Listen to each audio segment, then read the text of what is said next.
بسم الله الرحمن الرحيم. سورة أنزلناها وفرضناها وأنزلنا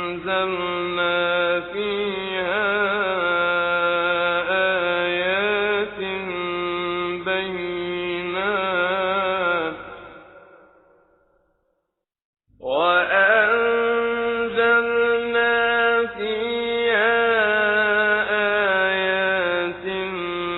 بينات لعلكم تذكرون. الزانية والزاني فاجلدوا كل واحد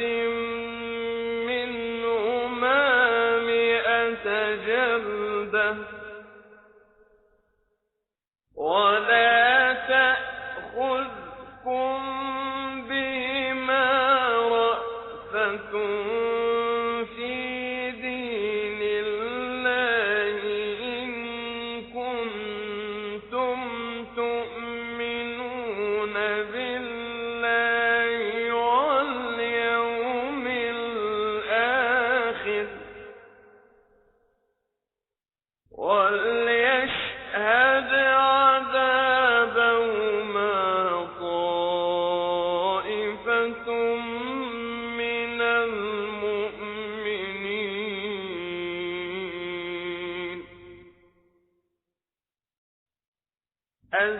الزاني لا ينكح إلا زانية أو مشركة والزانية لا ينكحها إلا زان أو مشرك وحرم ذلك على المؤمنين. والذين يرمون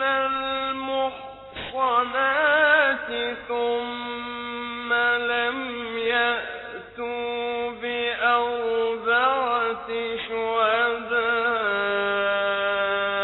فاجلدوهم 80 جلدة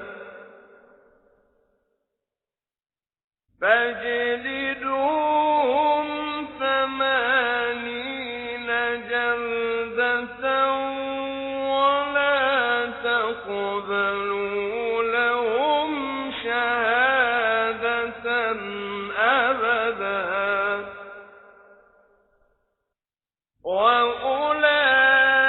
وأولئك هم الفاسقون.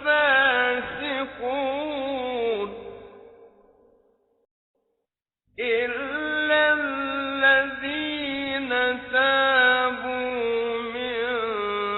بعد ذلك وأصلحوا فإن الله غفور رحيم. والذين يرمون أزواجهم ولم يكن لهم شهداء إلا أنفسهم فشهادة أحدهم 4 شهادات بالله إنه لمن الصادقين.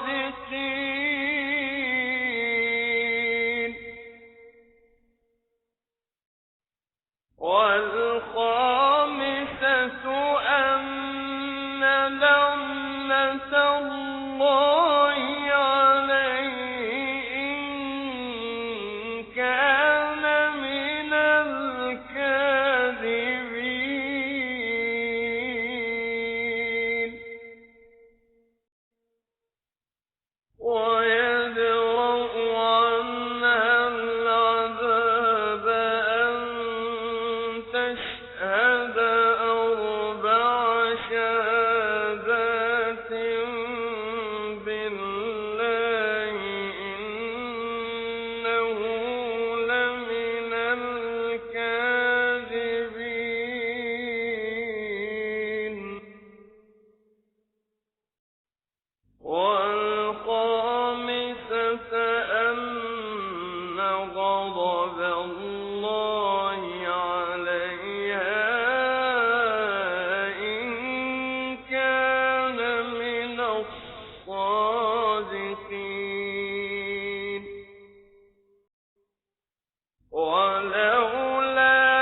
حكيم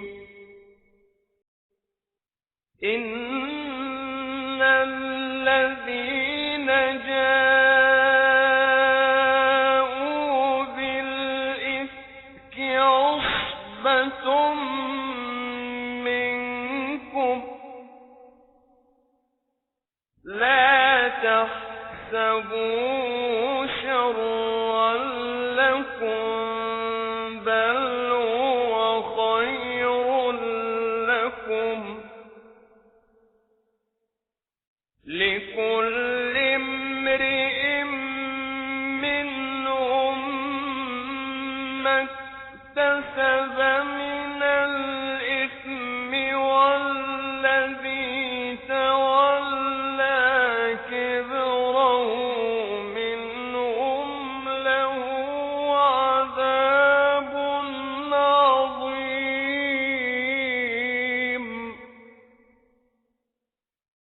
لولا إذ سمعتموه ظن المؤمنون والمؤمنات بأنفسهم خيرا وقالوا هذا إفك مبين لولا جاءوا عليه بأربعة شهداء فإذ لم يأتوا بالشهداء فأولئك عند الله هم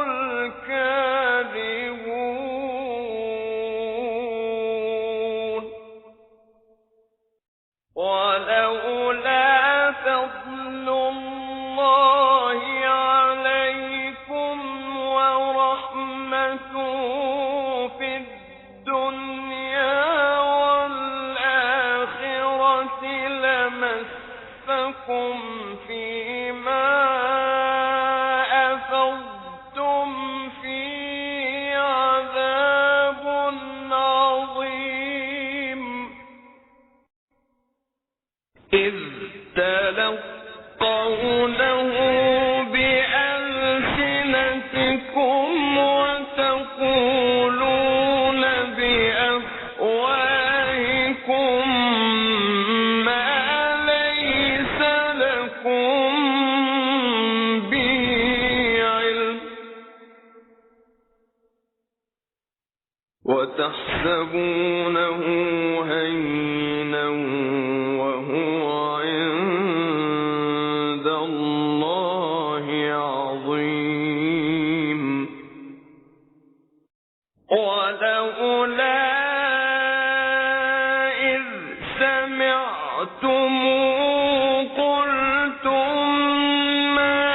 يكون لنا أن نتكلم بهذا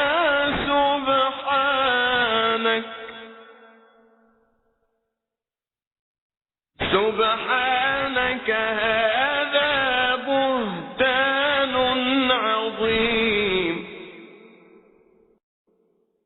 يعظكم الله أن تعودوا لمثله أبدا إن كنتم مؤمنين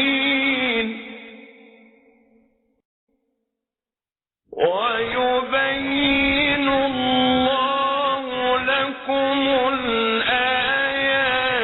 والله عليم حكيم إن الذين يحبون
خطوات الشيطان فإنه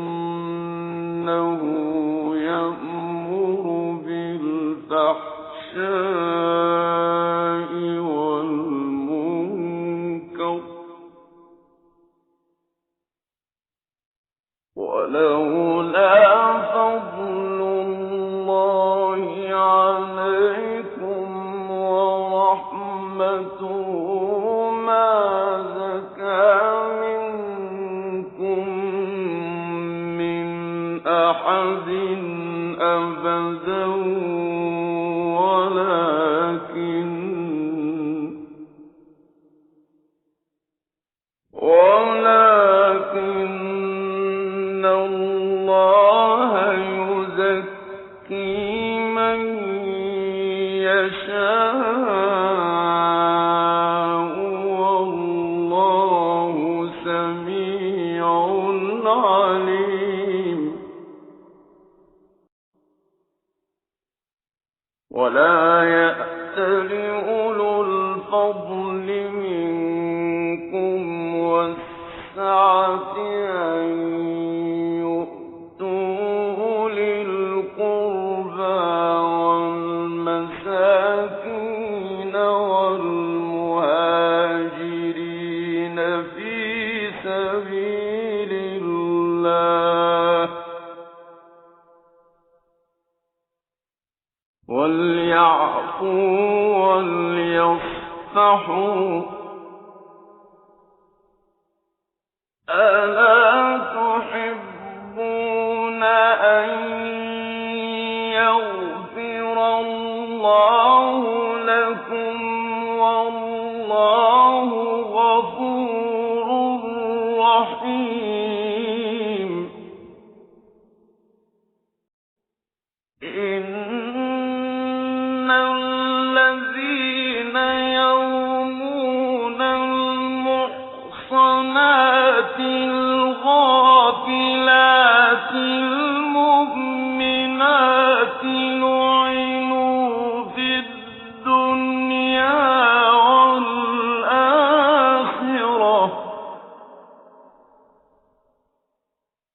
لعنوا في الدنيا والآخرة ولهم عذاب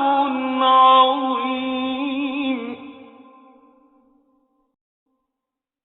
يوم تشهد عليهم ألسنتهم وأيديهم وأرجلهم بما كانوا يعملون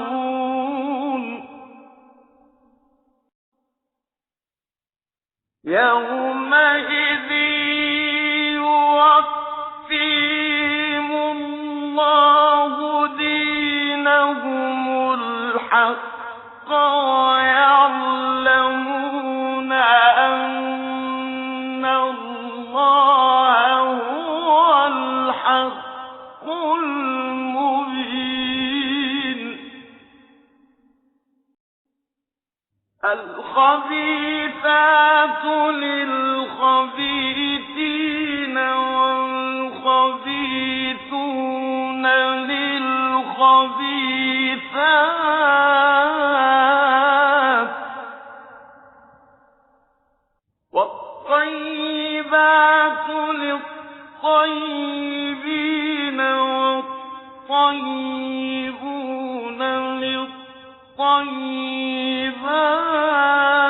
للطيبات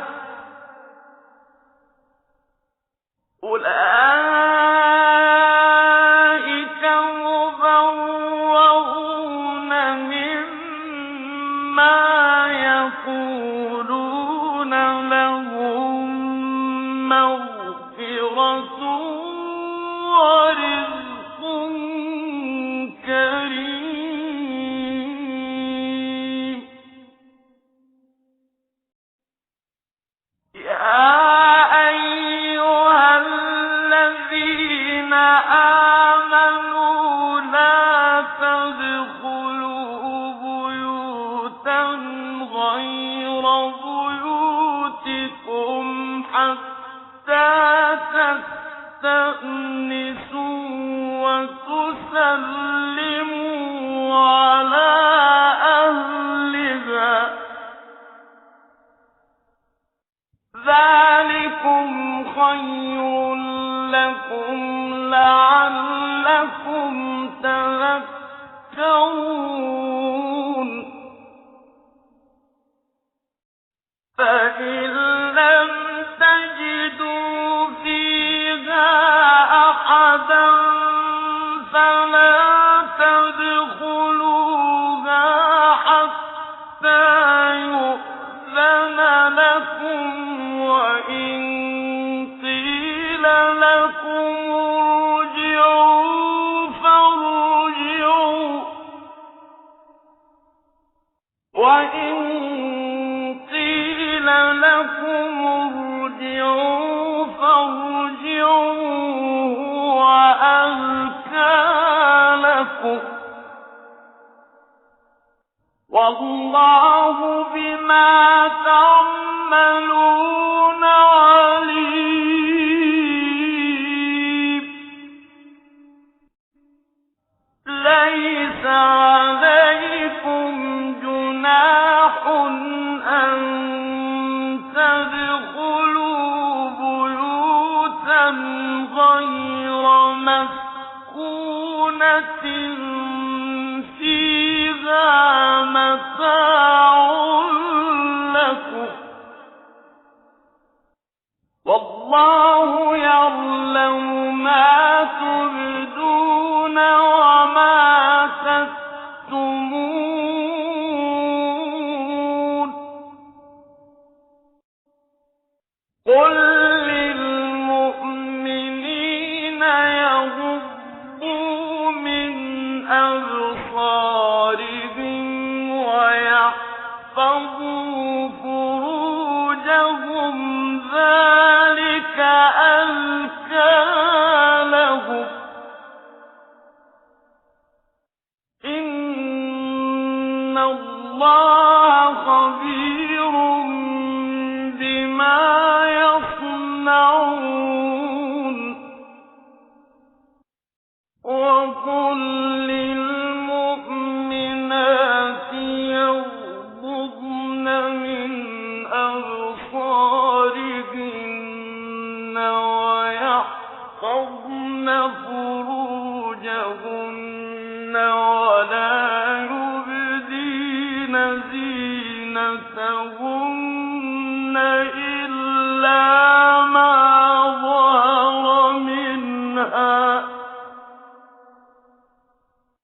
وليضربن بخمرهن على جيوبهن ولا يبدين زينتهن إلا لبعولتهن أو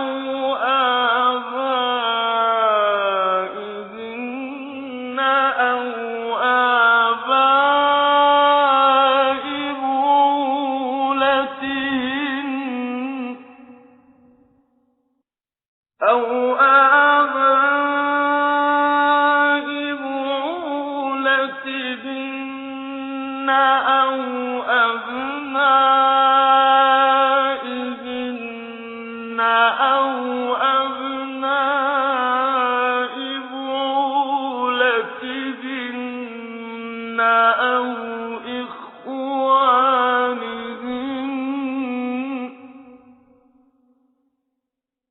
أو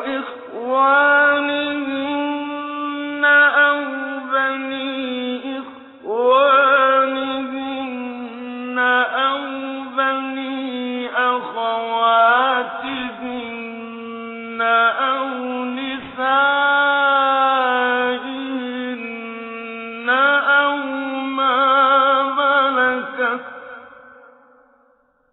أو ما ملكت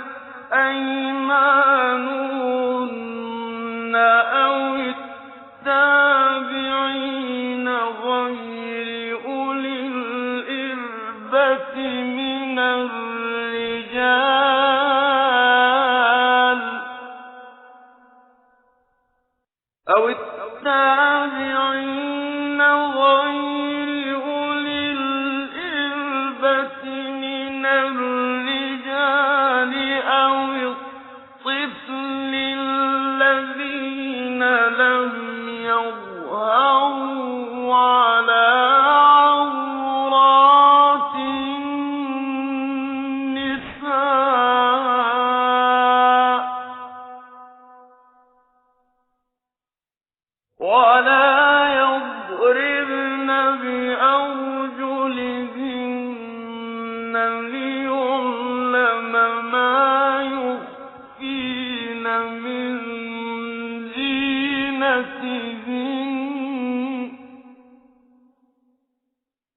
وتوبوا إلى الله جميعا أيها المؤمنون لعلكم تفلحون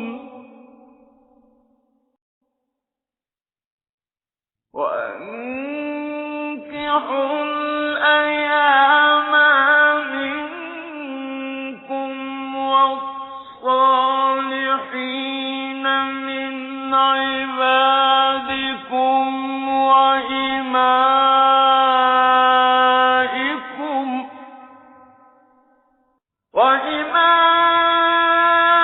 وإمائكم إن يكونوا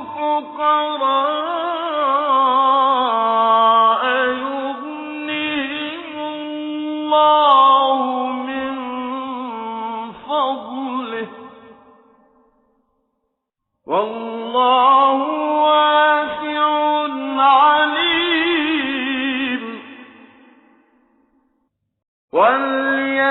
وليستعفف الذين لا يجدون نكاحا حتى يغنيهم الله من فضله والذين يبتغون الكتاب مما ملكت أيمانكم فكاتبوهم إن علمتم فيهم خيرا أكاتبوهم إن علمتم فيهم خيرا وآتوهم مما لله الذي آتاكم ولا تكرهوا فتياتكم على البغاء إن أردنا تحصنا لتبتغوا عرض الحياة الدنيا ومن يكرهن فإن الله من بعد إكراههن غفور رحيم ولقد أنزلنا إليكم آيات مبينات ومثلا من الذين خلوا من قبلكم وموعظة للمتقين الله نور السماوات والأرض مثل نوره كمشكاة فيها مصباح المصباح في زجاجة الزجاجة كأنها كوكب دري الزجاجة كأنها كوكب دري يوقد من شجرة مباركة زيتونة لا شرقية ولا غربية يوقد من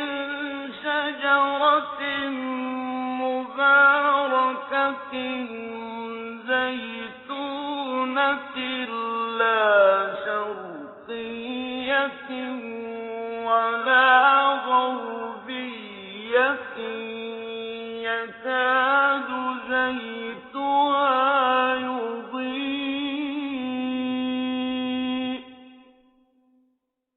يكاد زيتها يضيء ولو لم تمسسه نار نور على نور يهدي الله لنوره من يشاء ويضرب الله الأمثال للناس والله بكل شيء عليم في بيوت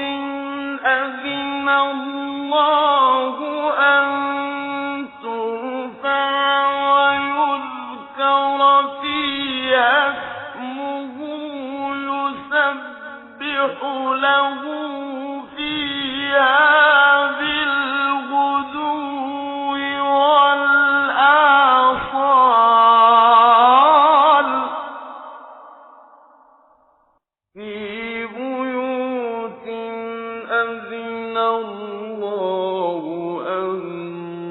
ترفع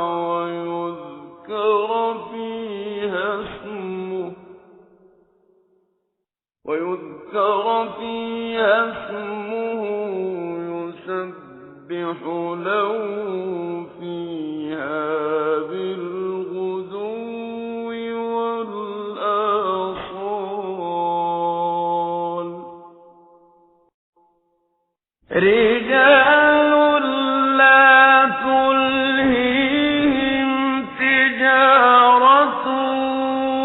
ولا بيع عن ذكر الله وإقام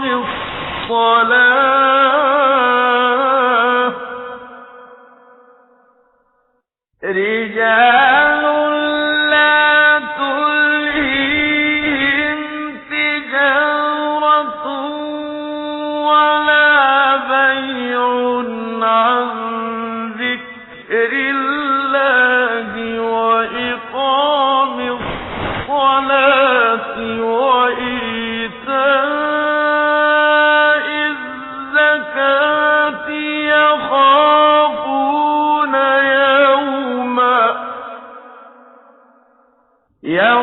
يخافون يوما تتقلب فيه القلوب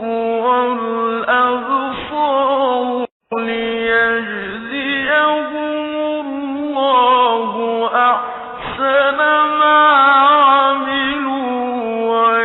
ويزيدهم من فضله والله يرزق من يشاء بغير حساب والذين كفروا أعمالهم كسراب بقيعة يحسبه الظمآن ماء حتى إذا جاءه لم يجده شيئا حتى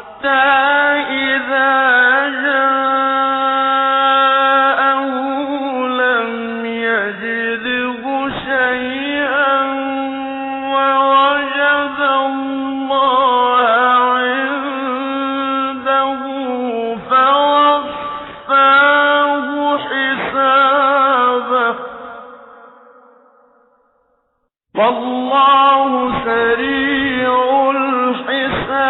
الحساب أو كظلمات في بحر اللج يغشاه موج من فوقه موج من فوقه سحاب ظلمات بعضها فوق بعض إذا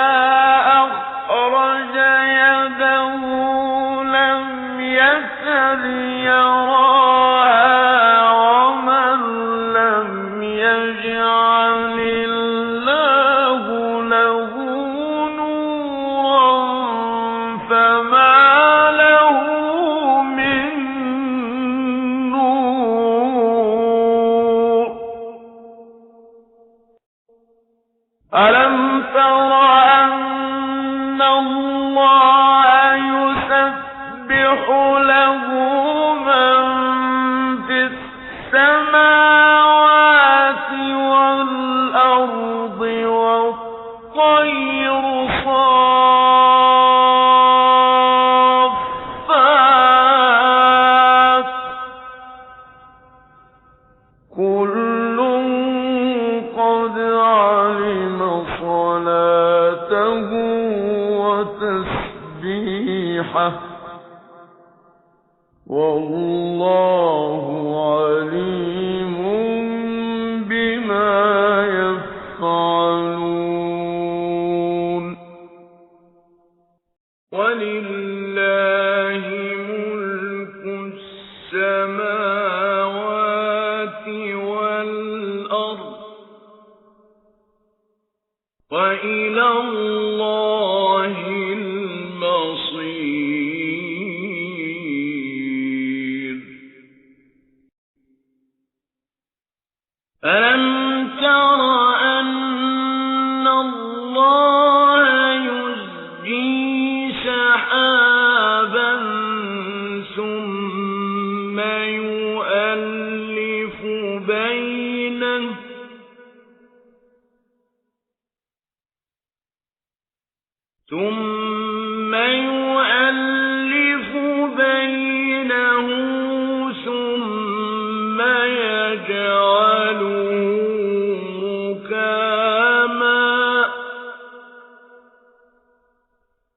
ثم يجعله ركاما فترى الودق يخرج من خلاله وينزل من السماء من جبال فيها من برد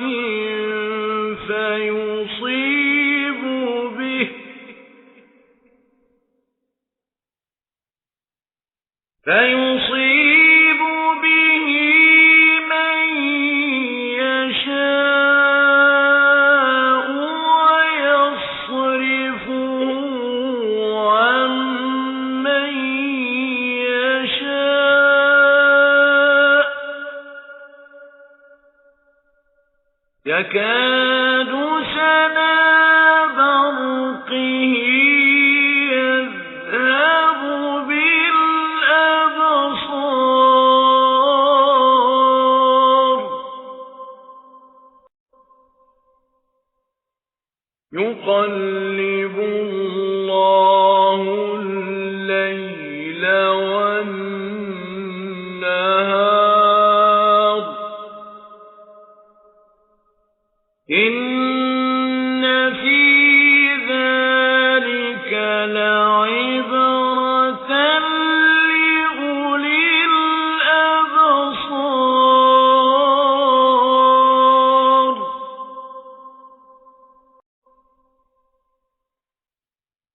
والله خلق كل دابة من ماء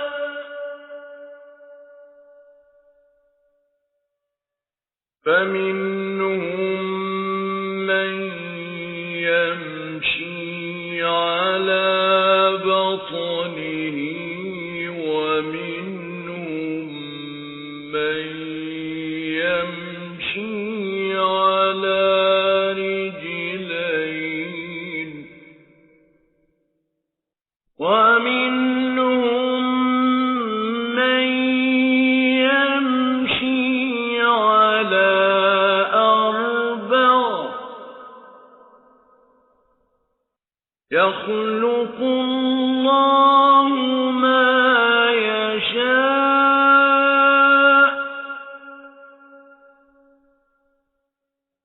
إن الله على كل شيء قدير لقد أنزلنا آيات مبينات والله يهدي من يشاء إلى صراط مستقيم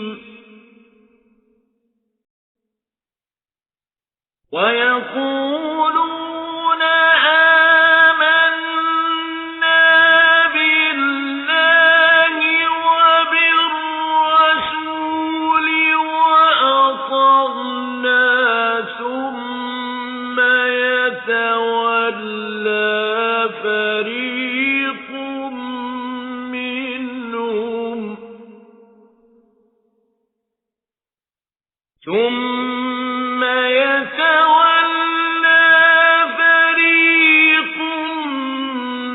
منهم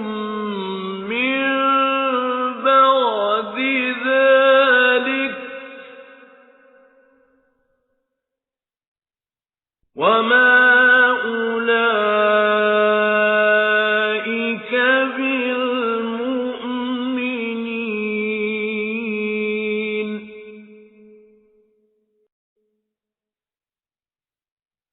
وإذا دعوا إلى الله ورسوله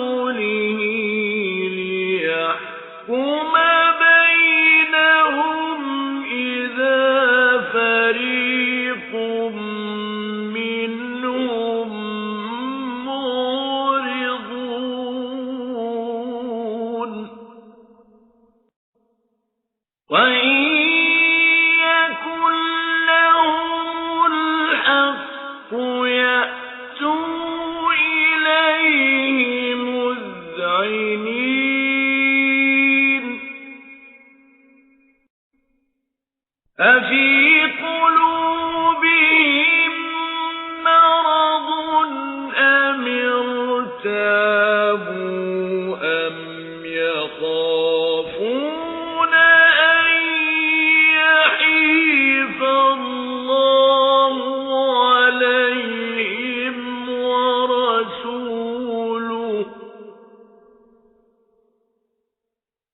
بل أولئك هم الظالمون إنما كان قول المؤمنين إذا دعوا إلى الله ورسوله ليحكم بينهم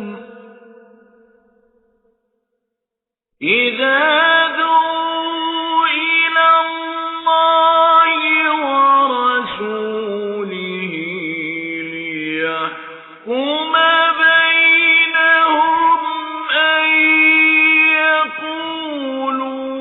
سمعنا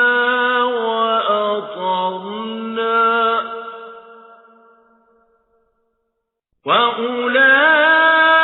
وأولئك هم المفلحون ومن يطع الله ورسوله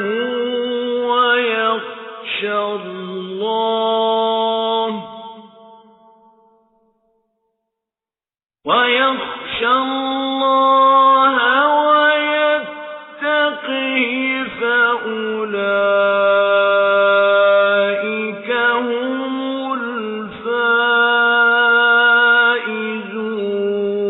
الفائزون وأقسموا بالله جهد أيمانهم لئن أمرتهم ليخرجن قل لا تقسموا طاعة معروفة إن الله خبير بما تعملون قل أطيعوا الله وأطيعوا الرسول فإن تولوا فإنما عليه ما حمل وعليكم ما حملتم وإن تطيعوه تهتدوا وما على الرسول إلا البلاغ المبين وعد الله الذين آمنوا منكم وعملوا الصالحات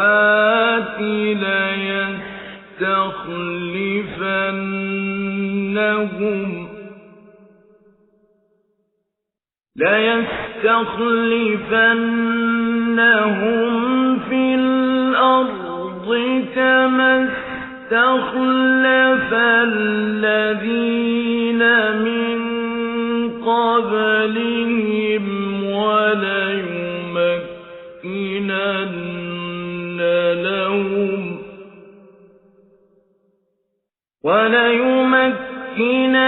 وليمكنن لهم دينهم الذي ارتضى لهم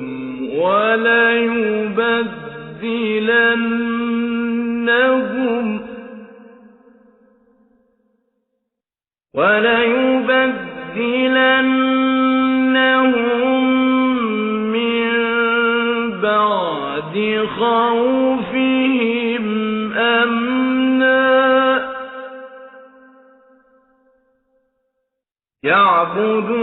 يعبدونني لا يشركون بي شيئا ومن كفر بعد ذلك فأولئك هم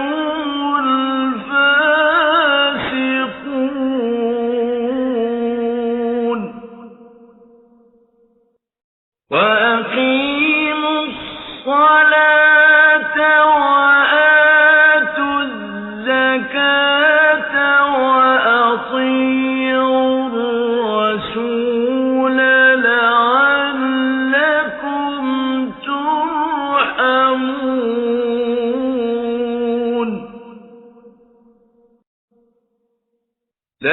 تحسبن الذين كفروا معجزين في الأرض ومأواهم النار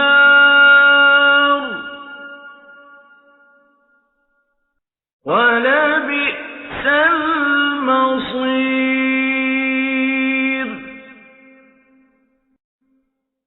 يا أيها الذين آمنوا ليستأذنكم الذين ملكت أيمانكم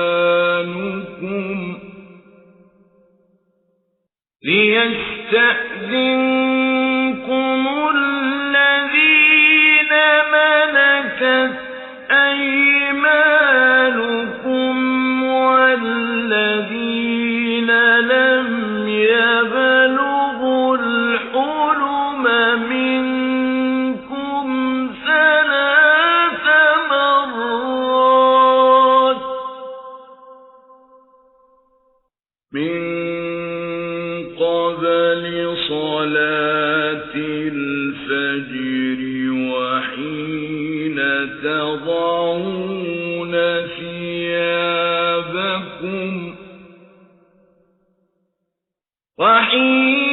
تضعون ثيابكم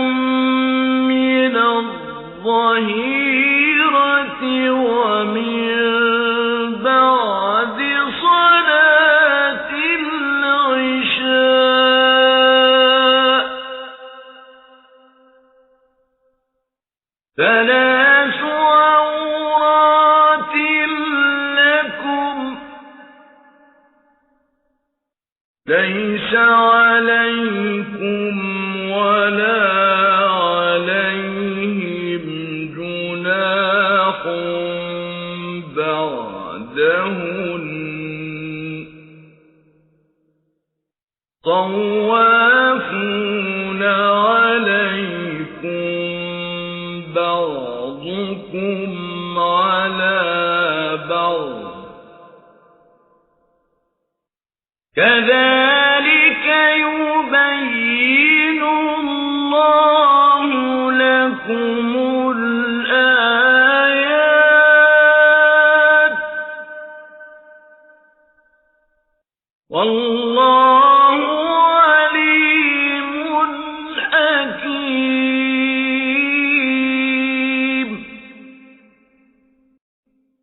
وإذا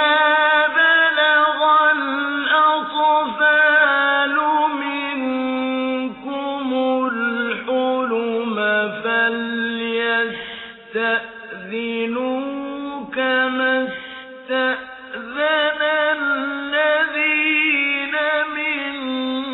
قبلهم كذلك يبين الله لكم آياته والله عليم حكيم والقواعد من النساء اللاتي لا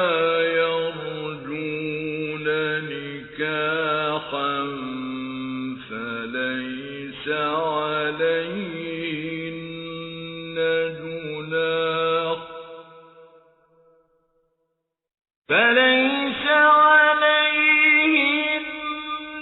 جناح أن يضعن ثيابهن غير متبرجات بزينة وأن يستعففن خيرا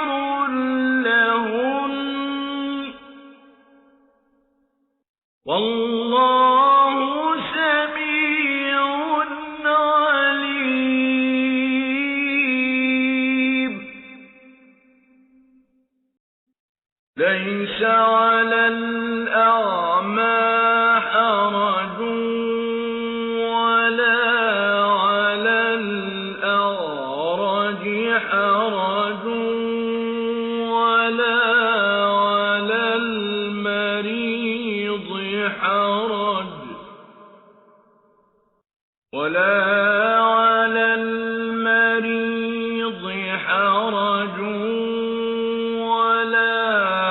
على أنفسكم أن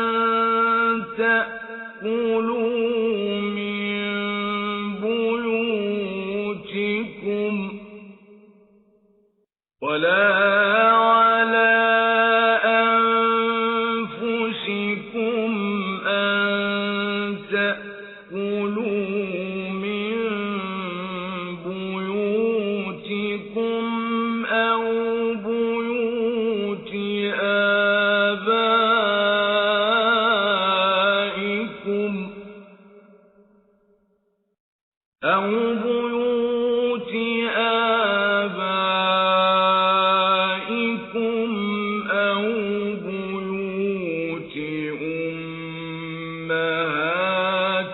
أمهاتكم أو بيوت إخوانكم أو بيوت أخواتكم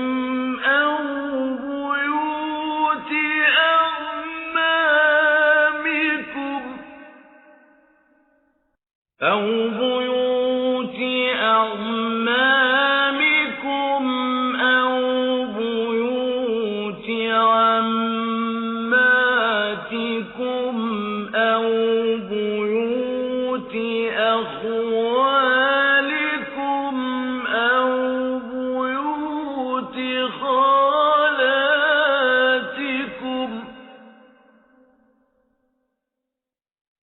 أو بيوت خالاتكم أو ما ملكتم مفاتحه أو صديقكم ليس عليكم جناح أن تأكلوا جميعا أو أشتاتا فإذا دخلتم بيوتا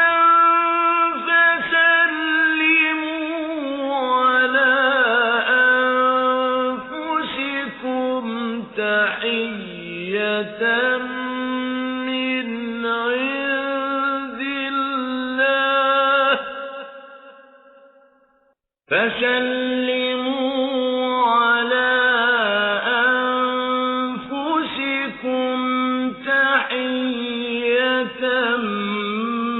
من عند الله مباركة طيبة كذلك يبين الله لكم الآيات لعلكم تعقلون إنما المؤمنون الذين آمنوا بالله ورسوله وإذا كانوا معه على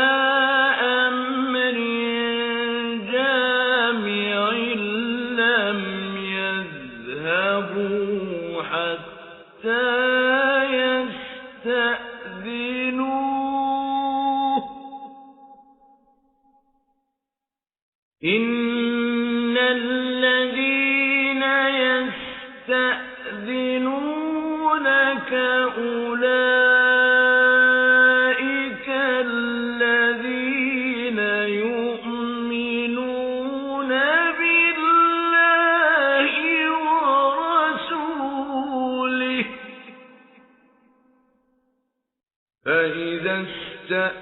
يأذنوك لبعض شأنهم فأذن لمن شئت منهم واستغفر لهم الله إن الله غفور رحيم لا تجعلوا دعاء الرسول بينكم كدعاء بعضكم بعضا قد يعلم الله الذين يتسللون منكم لواذا فليحذر الذين يخالفون عن أمره أن تصيبهم فتنة أو يصيبهم عذاب أليم ألا إن لله ما في السماوات والأرض قد يعلم ما أنتم عليه ويوم يرجعون إليه فينبئهم بما عملوا والله